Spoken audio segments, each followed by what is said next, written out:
How to move on after a dog fight and trust your dog moving forward. Ooh, that is a good one. That's a tough one.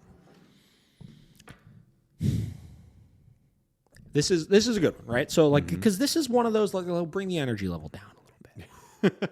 Let's get down to serious mode here now, right? All right. Dog fights, right? Or dog bites, right? Or whatever, right? Depending on the scenario, what you're struggling with, can be ridiculously traumatic to people, especially bad ones, right? Yeah. Dog, like, listen, we talked about this on the fighting dog episode, right? We've talked about this plenty of times before. I myself have experienced really, really gnarly dog fights before, right? Like big time injuries, emergency vet visits, blood dripping all over your floor, you know, like holy shit, these dogs are going to kill each other, you know, like gnarly dog fights, right? And it is terrifying beyond belief. I totally get it, right? Yeah. I will never discredit that to anybody, and especially people that have experienced it that don't have the knowledge of animals that I do, right? It is going to be very, very hard for you to be able to psychologically get past, Oh, yeah. right? Especially if it's with dogs in your own house, Yep. right?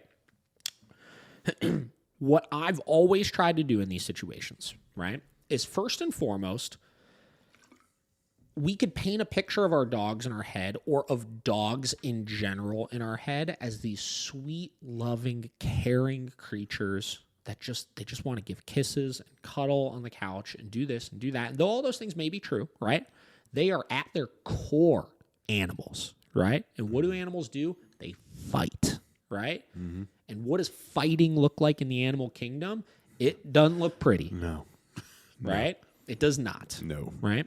So even though some of these scenarios you may have experienced with your dog look from a human standpoint that doesn't have a lot of knowledge of the animal kingdom,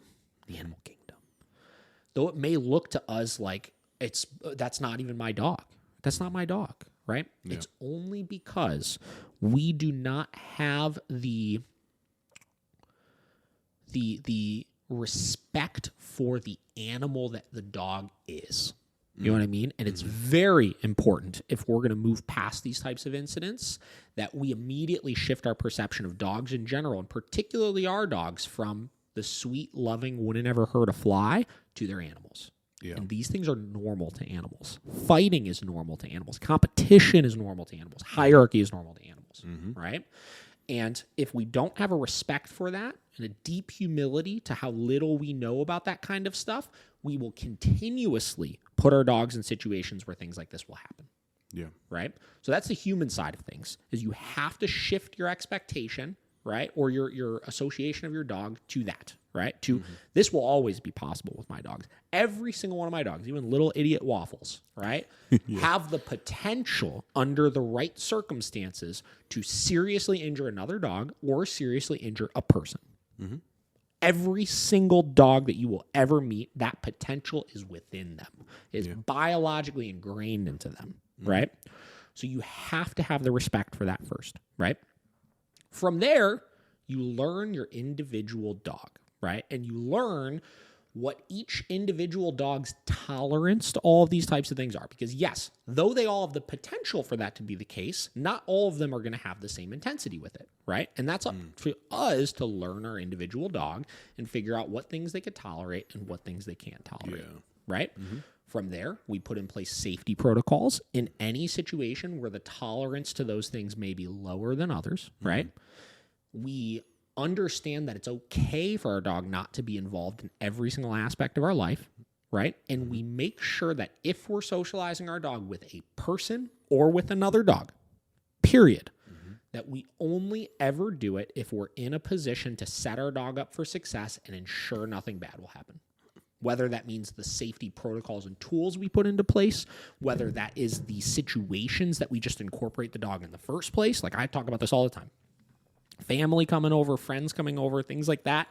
Almost 95% of the time, I don't have my dogs out. I just don't, I don't see a reason to have my dog in every single social scenario that I'm going to be a part of, particularly ones that involve me like eating or drinking or hanging out or being distracted and not having my attention on them, right? From there, if it's an inner household issue, which this case is not, I know this case in particular, this is not an inner household issue, right? Okay. But if it's an inner household issue, you use the safety protocols and the tools that are going to empower you the most. That's it, you know? Well, Eddie and Brody, the fighting dogs we talked about recently, right? Yep. We have instructed her to, even though the dogs can be off muzzle and they've been good with each other, we have instructed her to use the muzzles as long as she absolutely feels like she has to, right? Because if any owner is going to go through these spikes of like, you know, things are really good and things are really bad and things are really good and things are really bad, you have to level yourself out emotionally before you start to kind of find balance with the dogs with those types of things, right? Yeah. So long story short, you have to just go into animals respecting the potential of all of the animals. That's it. Yeah.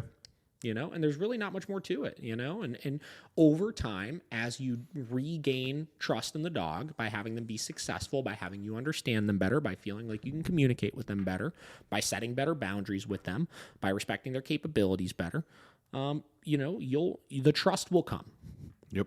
you know, but sometimes in some people's cases, incidents, right? Aggression displays, things like that are just big time reality checks that the things you were doing before with your dog were wrong, right? Yep. The things you were doing before were not in the best interest of the dog's social abilities and social skills, right?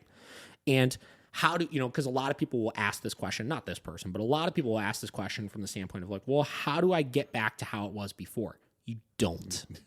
Yeah, you don't. That incident you had is kind of like the smack in the face of you got to recalibrate the things you're doing with your dog and you got to reassess what went wrong.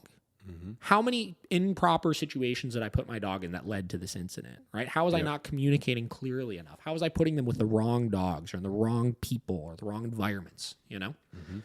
So you have to have that. You have to change your outlook on your dog altogether, and change your outlook on what does me socializing my dog look like. Yeah. And that's it.